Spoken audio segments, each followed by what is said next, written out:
What's happening, everybody, and welcome to the latest episode of BLERDS N the Hood with me, your resident supervillain, Mr. J. Washington. I'm the swaggy blerd, Winston A. Marshall. We are happy to be back. Thank you, everybody who has rocked with us. Sorry, I got to adjust this mic. I want to make sure we keep our audio issues that we had last time out the pitch. I just had a minimum, and, you know, I mean, we'll be honest with you because we always 100 with you. We already recorded this. Well, I feel like this is going to go down on me real quick because it is. I was going to say, and we didn't hit the record button. No, let me just say it, me. I didn't. I hit the record on our audio thing, but when it came to video in our main program, I didn't hit it, so my bad. Oops. But again, thank you to everybody who's been rocking with us last week, who is back again this week. We got a lot of stories, and the first story that I know you are expecting us to talk about would be NBA All-Star Weekend. We are not going to talk about that this week, and for good reason. We are realizing that sports in general, it's not, if there's one or two stories we want to throw in, we'll do that. But we made a sports show for the reason of talking about sports. So we are going to do an episode of Blerd and Goal, which will include the NBA All-Star Weekend, the NFL trades that happen. Hey, can I ask a question? Yeah, I got an answer. Can we talk wrestling, pro wrestling? And Sure. I just don't know enough about it. I know all about it. I mean, no, I understand that. So I can only interject here and there. Okay, I mean, that's fine. I just want to make sure we're able to discuss Maybe not this week. Can we skip it this week just because we've already got enough stories? But yes, we can do it. Can we skip it this week? Can we not just go this week? I just would like to prep enough time to like watch a match and have you explain shit. You got to watch a show. But let's go into our first story. So we finally got our first look at Matt Reeves's and Robert Pattinson, the Batman, and we came by way of a camera test that Matt Reeves released on Twitter. Now, what's interesting about this is that a lot of people were talking about the cowl. The first thing I heard was from all the women that I know saying that they wanted to sit on Batman's face. Shouts out Danny Fernandez. Did she say it? You know, I love everybody who knows me knows I love Danny like a sister. Danny is doing major dope things, but Danny will tell somebody, I want to sit on his face. And I appreciate her honesty. I see, you know, I've only met her in person once, but from her Twitter, I know she is. She's mad cool. I would say from her Twitter, that doesn't surprise me because she says that shit on Twitter. So here's the thing, ladies. I wouldn't mind putting on a Batman cowl and have you sitting on my face. Will you sit on a face with a goatee? Will you sit on a chocolate face? Will you sit on a face with no cowl? Will you sit on a face with a towel? I was wondering if you're going to go Dr. Seuss with it. I was like, are you going to start rhyming or no? And I did. I didn't let you down. Yeah, I appreciate that. But even though we saw that, the cowl, if you did see it, it shows it has stitching as if it may be homemade. But the biggest thing is the bat symbol in the Batman armor. It looked like it's metal, and then under close observation, it looks to be pieces of a gun. So the speculation all over the internet is that it might be the gun of Joe Chill, the man that killed Bruce's parents. Now, that happened in Batman Detective Comics issue number 33.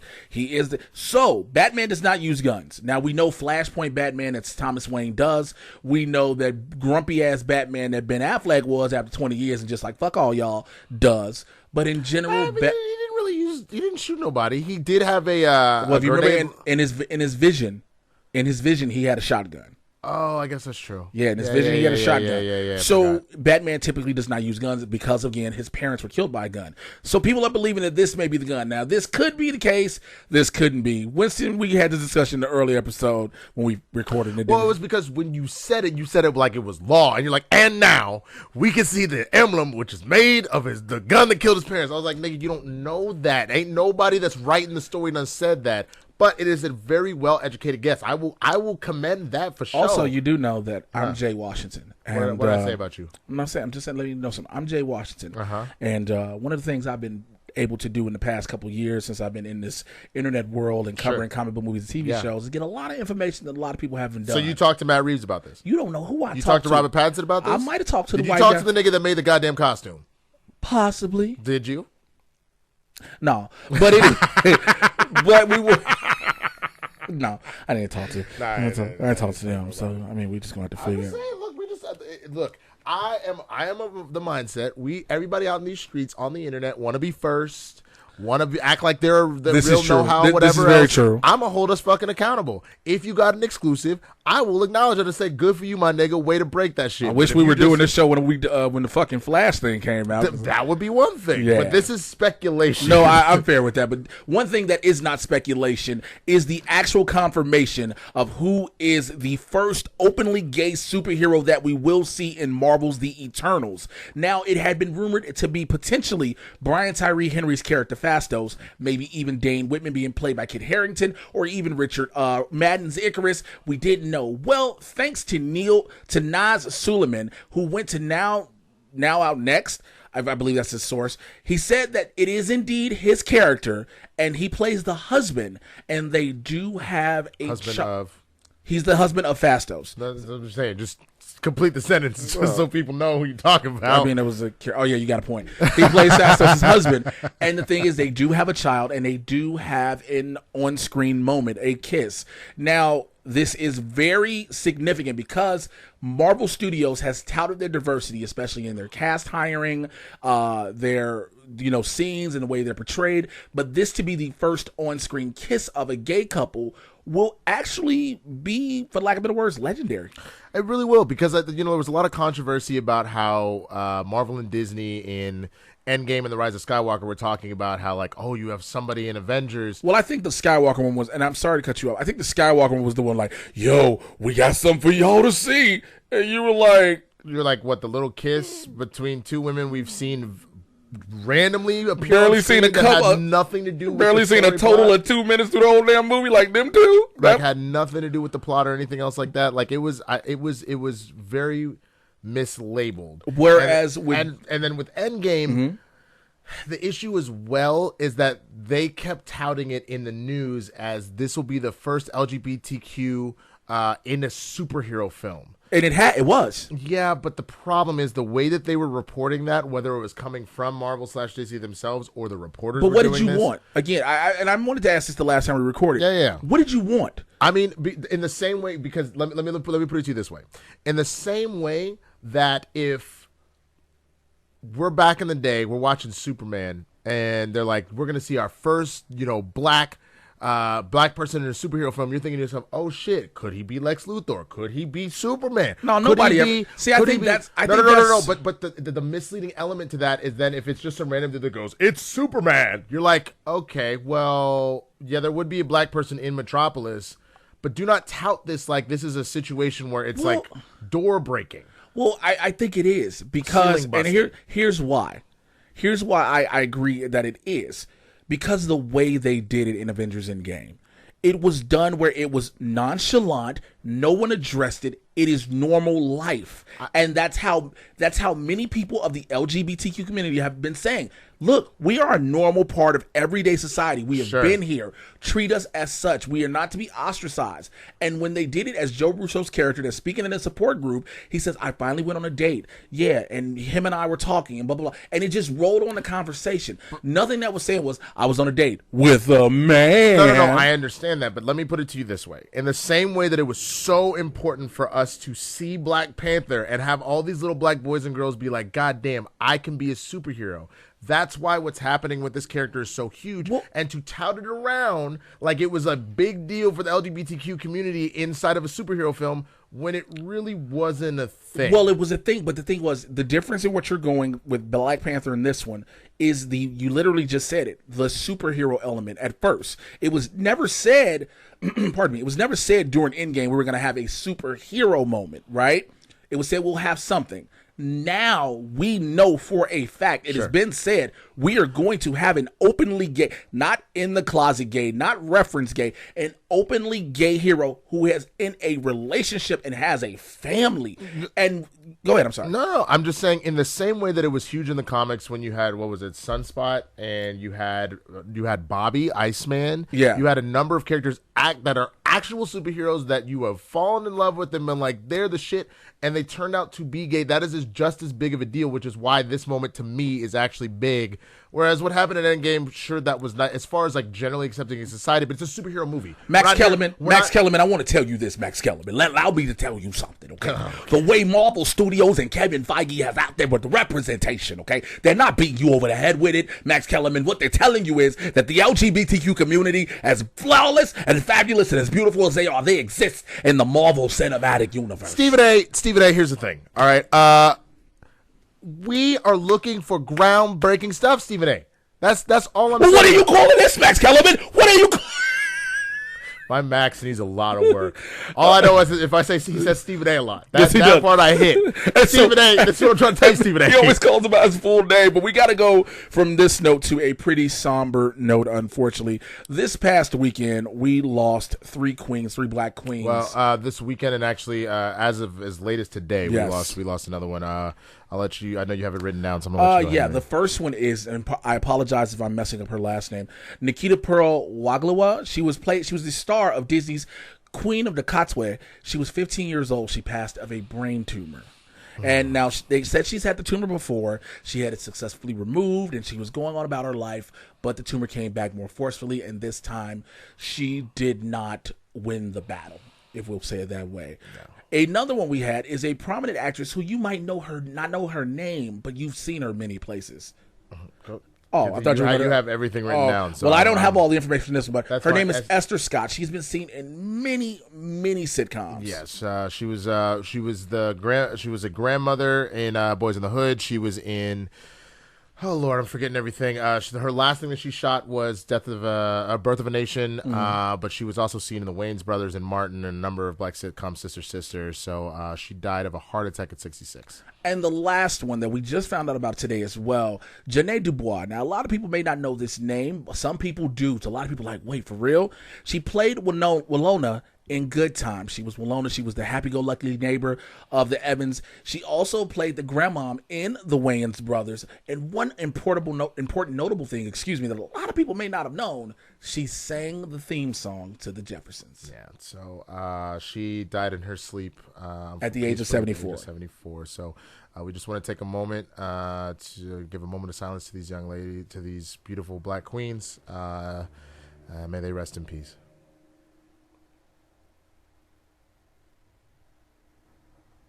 Thank you for everything you all have done for our lives, screen and otherwise. Our next story is also a little bit on the serious end of things. We promise we will lighten things up towards the end.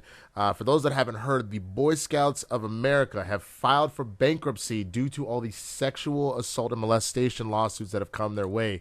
Now, what's kind of crazy about this, when we had first heard about it, got really pissed because there are a number of leaders of the nonprofit that are making $500,000 salaries still. So to be like, we ain't got no money to pay off the people that we've hurt was wild. I think it is very crazy to hear that. Yeah. But then you find out there was a trust fund that has been set up specifically. That was why they've apparently filed for bankruptcy. By doing so, it does start a fund that allows the victims in order to be compensated for everything that's happened to them. So, I mean, Jay, what do you kind of think about this stuff? I don't know about you. I know you've told me before that your dad passed when you were young. And I was in the Cub Scouts, but I never made it to Boy Scouts. Mainly no, I specifically said my dad died when I was at 5, so I never got to do Boy Scouts. Well, okay, I mean, I was trying to be chill about it, nigga, but if you just won't go in. No, it's very sad. I don't know too many people personally who've been a part of the Boy Scouts. I don't know that.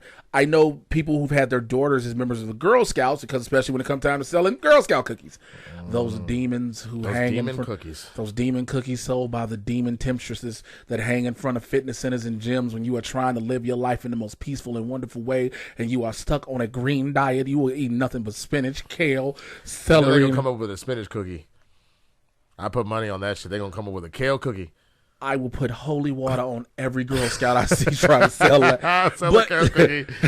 But to hear this, again, it's been years and years of allegations with the Boy Scouts. I'm surprised the Boy Scouts have still been around for this long. So here's what's wild. So a lot of these lawsuits, there's apparently 74 years of evidence that people have been keeping about this kind of stuff. It's been going on forever. And I think what's crazy about it is, like, you think about it, it's the same shit with the Catholic Church. Like, you're trusting your kids with these people, and you're having people that are not, I mean, you're going to have people that abuse power like that no matter what, but like, fuck, man. Like, I think the thing that really gets me the most, and some people may say it's recent, but it hasn't been.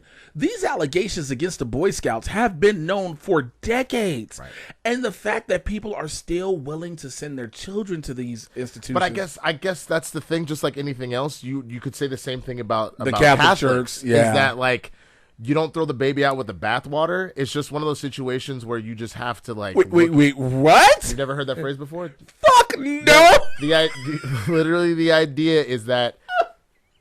Go ahead. The idea is that, remember, if you got your kid in the bath, you're taking a bath, the bathwater is going to get dirty. So when you empty the tub, you don't throw the baby out as well because the water is tainted. You empty the water and make sure you spare the child. It's the same sort of thing. You don't throw out the entirety of the organization because it's not the entirety of the organization that's corrupt. It's a few select individuals. So I just think that's the thing that's that's just the shit that's kind of wild, man. I just to think that it is an institution that a lot of people have gotten good at. I know a lot of Eagle Scouts that have done a lot of good shit. But, like, what's going on there? You know what I'm saying? But we're going to keep it moving. We're going to move into a little bit of political talk, but we're going to keep it funny, though. Keep it light. Because everybody lose their breath like, oh, shit, here they go talk politics. Trust me, because I can talk about Bloomberg's bitch ass for hours. But I'm going to say this real quick about Bloomberg. Mm-hmm. If you were considering... If you a nigga. If you... No, I don't give a fuck if you a nigga or not. Yeah. If you were considering Bloomberg as being... Mike Bloomberg as being the next president in the United States, but you fucking complain about a self-professed billionaire, whether he is or not, running the country, you're a fucking imbecile. Yeah, I don't disagree with that. And I mean, he's out here doing his active I Have a Black Friend campaign with all these Obama ads. The only positive I will give him is that he's running these anti-Trump bullet, like Trump is a bully ads, and I appreciate that. I mean, yeah, you got money running the ads, but the whole I have a black friend, yeah, and it's the black friend, right? Yeah, right. This is the upper echelon of black friends you can have, right? Yeah. No. Well, the big thing that we wanted to talk about, the first thing, the White House Correspondents' Dinner, we actually have Kenan Thompson and Hassan Minhaj will be doing will be speaking at the Correspondents' Dinner, which is dope. What I really want to know is, do you think the Fuck Muppet is going to do I'm glad I got you saying it. I'm glad I got you. Rich, hold on for like half a second. You notice that can you slide over a bit? You see how when you're talking, you're coming in on my mic. Y'all are just gonna see this front here, which sometimes we just gotta fix shit. But watch. Oh, I pulled it back. Okay, that's because that was my fault. There we go. Oh, that was on me. That's why when I moved the mic over, that was my fault. No worries. But yeah, so Kenan, as the active stand-up comedian right now, I didn't know that Kenan my chair over a little bit. You good? You good? Right, I'm gonna stay right here. We gotta. All right. Now I didn't know that Kenan was doing stand-up, but you said he's done it in Chicago. And he's been doing stand-up for a while, but he holds a competition, the Stand-Up 360 competition. But he's been doing stand-up as a performer himself for a minute, so that's nothing new. Hassan Minhaj, we all know him to be a political type of comedian. Mm-hmm. He has his current show Patriot Act, on Netflix. Like you said, the interesting thing is, will the Orange Fuck Muppet be there? And I doubt it. I doubt it. And what I don't understand, and we said this before we recorded the first time, there's not a single right-wing comedian that can throw some jokes up for Trump. Like, not that I'm trying to hear them, but, like, not a one. Well, my thing about right-wing comedians, I know a bunch of them, and a lot of them now have gotten to the point where they're just not funny. They're just trying to cry and be angry, because the social justice warriors and all the woke people and liberals, oh, my God, what do you say about libtards? Like, that's all they're doing. And, yes, I have heard them do this. I have absolutely heard them do this. And so they are not available for the Correspondents' Dinner. The biggest issue on top of that, and I've said this before, is that the rebuttal to whatever happens. Remember, I think it was last year or 2 years ago when Sarah Sanders caught the wrath, I think it was with Michelle Wolf. And everybody was like, oh, how dare Michelle Wolf talk about this woman like that? She's a mother, blah, blah, blah, blah. And the thing is, jokes happen. People get roasted. But also, everything that she said wasn't that bad. Like they talked about her smoky eyeshadow. Exactly. Well, they were asking you take all your lies, you burn them up, and then you rub them above your. I thought that shit was hilarious. But we'll see. We'll see what'll happen with that. But in other political news, this is hilarious and yet weird. Okay. So, long story short, most people at this point, Bernie is pulling ahead right now. The Nevada caucus is happening right now, so people are wondering if Bernie's actually going to finally get the nomination. So he was at a rally this weekend and ran into some protesters that were not fucking with Bernie because he had signed a bill that helped dairy farmers back in 2018. Well, they decided that their particular brand of protest would be to pull the titties out. Okay, so you're probably wondering where I stand on this, right? Because Jay seems to be thirsty, as Winston always says, and people know me like, yo, you need to get a woman. This is some white woman shit. Now, I know that protest over political people who are running for office is nothing new. That is nothing new. People have protested Bernie. Black women have protested Bernie on the podium in front of him, chanting Black Lives Matter and more. The thing is, to the Pumpkin Spice Brigade, okay, to the mayonnaise mistresses, the fact that you want to have your titties out, I don't get it. if you're trying to go for the symbolism of a cow's udders and your udders, you're doing yourself more harm than good when you're comparing yourself in that right. I don't think that you thought this through thoroughly. To me, it just depends. Like, so for example, that shit makes sense when it was like Free the Nipple, for example, about the mistreatment, the mistreatment of women as far as like men can be topless, women can't, over sexualizing women, etc., etc. That makes sense. I'm 100% understanding when you do that because I get what you're doing. Understand this as much. I'll be honest. It'd be one thing if it was like, if the idea was maybe like their breast milk was being ripped away or something like that. You know, like. That's also another thing that, because I know what we do to cows where we're ripping milk away from them when it's supposed to be for their calves. Those are all different things that I get, but just to be topless, I don't. Let me tell you something. Listen, I understand that it wasn't cold that day and your nipples can be out and your nipples ain't gonna look like baby thumbs. I get it. You want to be able to have your titties free, ladies. I understand sometimes you need your titties to breathe because that's why you come home and take your bra off instantaneously. I get that and I respect that. Titties need to breathe. It's a lot of titty sweat. However, protesting dairy with your titties out is not the way to do it. Ma'am, to the Taylor Swift troop, to those who stand behind the Billie Eilish bandwagon, I need all of you ladies that feel like your titties should be out at that moment, reconsider it. Because there are ways to protest that make a point. Then there are ways to protest that don't make that point and have people talking about other things like we're talking about this.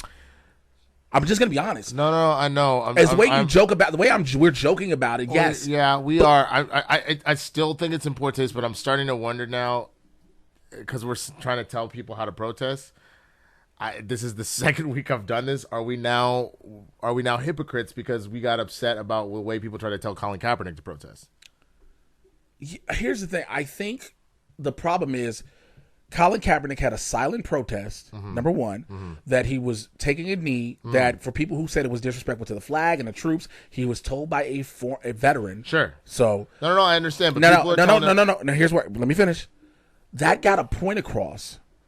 If you having your breast out to say something about the dairy farm, I don't get it.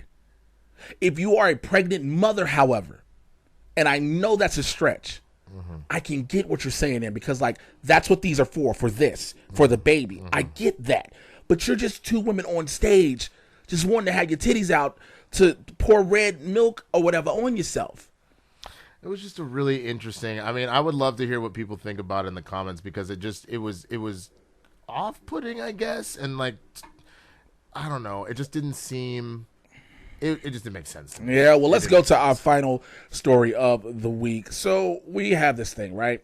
There's this beautiful thing that exists in the world that I think for you, Winston, myself, many other people like to enjoy. Some people want to know how to get there, like Sesame Street.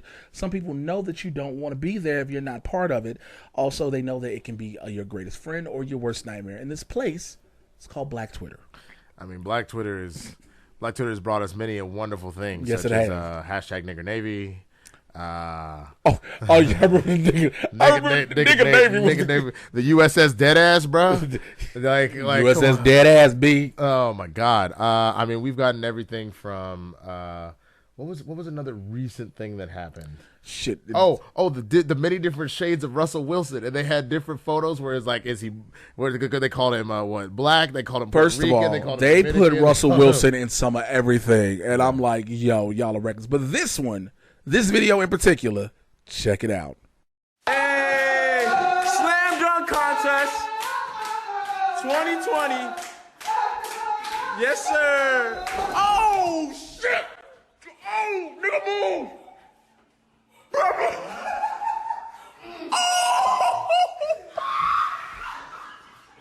Oh, shit. What the fuck? Hey, bro.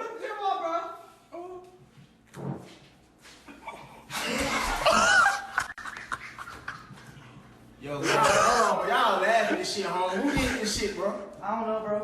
Okay, first off, I gotta give props to my boy. He was coming out here trying to give you that 50 out of 50 dunk, and ended up with the get the fuck out as his final score. Okay, first of all, let me tell you something. Your friends ain't shit sometimes. Because you got two girls cheering this thick ass on. Let's go. And you got you got old thickums there, old thick ass Also, Barney Rubbles. If it's a dunk contest, why does he have a defender?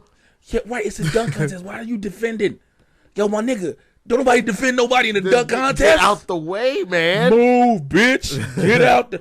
This nigga goes and hits the wall. Now, people have hit walls before. People have put little marks in the walls. People have made a hole. Sometimes you put your elbow in the wall. Sometimes your shoulder go in the wall.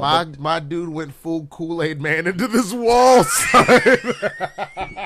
My man went in the wall like, oh, yeah. But the look on his face when his homeboy said move, he said, move. Big ass just from head to butt. First of all, he didn't have to move to know how big the hole was. You know why? Because he felt his body in the hole. His body just pressed. My man who was writing the score originally just wrote, get the fuck out. Now, the saddest part is the dude that clearly lived there that walked in. He goes, hey, man, look what he did to your wall. And he goes, fuck, man. You know who the first person I'm stealing off of? The nigga with the camera.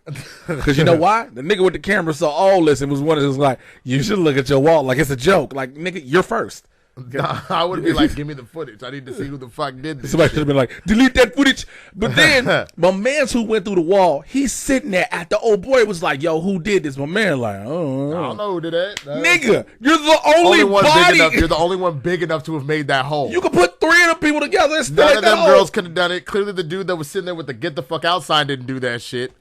I don't. Let me tell you something. Have you gone through a wall before? Yeah. Okay. Was it intentional? Was it accidental? Yes, but it was like an obstacle course. Like they made the wall like I was supposed to bust through it. I go home. Let me say I come to my apartment, right? It's a bunch of people in my crib. I got a roommate. A bunch of people come to the crib, and there's a hole in the wall. I'm going to try to play things differently. So what I'm going to do is I'm going to come in the door. I'm going to look at the wall. I say, okay. I'm going to ask everybody for their phones and make sure they're signed in, make sure they can't lock out. I'm going to go to the Venmos or Cash Apps. I'm going to put an amount in. I'm going to need you all to verify it's you, let your thumbprint or whatever, and I'm going to send that shit to me. Like, why did you just collect money from all of us? Because that's how much it's going to take to fix this wall. Because if I don't fix it, they're going to keep my security deposit, and the nigga need that to when he want to move, which he probably going to get kicked out of because you didn't put a hole in the wall. I mean, look, the real talk of that is the minute a hole ends up in the wall, I'm ghost. I'm just disappearing. I'm just. This is the most loud. Look, I ain't gonna lie. Let a hole go in the nigga wall. Nigga be walking the door. I'm like, hey man, I gotta go. Like, why you leaving? If I come out the bathroom, there's a hole in the wall. And I'm like, well, thank you for your hospitality, and I'm walking the fuck out. Matter of fact, I'm curtsying out this bitch. Like, all right. Good evening, sir. Good day, sir. Good day, sir. All right, y'all. Well, that pretty much covers everything we were going to talk about this week. Be sure to follow us on all the social medias. You see our handles right here, down here. Facebook, YouTube, Instagram, Twitter, Letterboxd. Also, our Patreons, patreon.com/@theswaggyblerd and at Mr. J. Washington, yes, correct? Yes. Please follow us if you can support us. We appreciate it. That's what keeps the lights on. That's what helps us upgrade our equipment, all that kind of stuff. If you can't, it's all right. Just share this. Subscribe to this page, whether you're on Facebook or YouTube, and then go to the other one and subscribe to that one too. And share it with everybody that you can, you know? Let us know how you feel about this stuff. You feel some type of way about one of the stuff we talked about, hit us in the comments. Let us know what you're thinking. Like, you know, do you think the Boy Scouts need to be abolished? Do you think it's okay to protest with your titties about dairy cows? You know, did you like decide that like fuck it, the Batman probably did put his parents' weapon all up on his chest and shit, and I want to love how you did a recap. Face. Whatever. Tell us what you think about all that shit. Yeah, full recap just in case you know they weren't paying attention. All right, too long didn't read, my nigga. Also, the biggest thing, like he said, is sharing this. We know we have started out small, but thank you to everybody who has been rocking with us. And what we need you all to do is help this to grow. Many people have told us this is something. This is something they like. This is something that can be bigger. And the only way we can get bigger is with your help. Tell people. You gotta tell them. You gotta spread the word on this. Because the real talk, the more people that see it, even like it's one of those situations if we're like, we got X amount of people that are doing this, we can like turn and flip that. We might be able to sell this show, and then you can see us on the actual TV and shit, and be like, that's my nigga. So unless you're white, there you go. That's my black friend. Yeah, and then you don't do that either because that's also ridiculous. You be like, hey, that's the homie. That's the homie. Because if you go, I know that nigga, they're gonna be like, you're gonna be like, I'll hear it and I'll punch you through the TV screen. So we will holler at you guys next week. Please don't forget, we got a Blerd and Gold coming up with the NBA All-Star Game, NFL news, all that kind of stuff. So please check that out as well. It'll also be on this page, but we will come at you next week. We love y'all. We out here.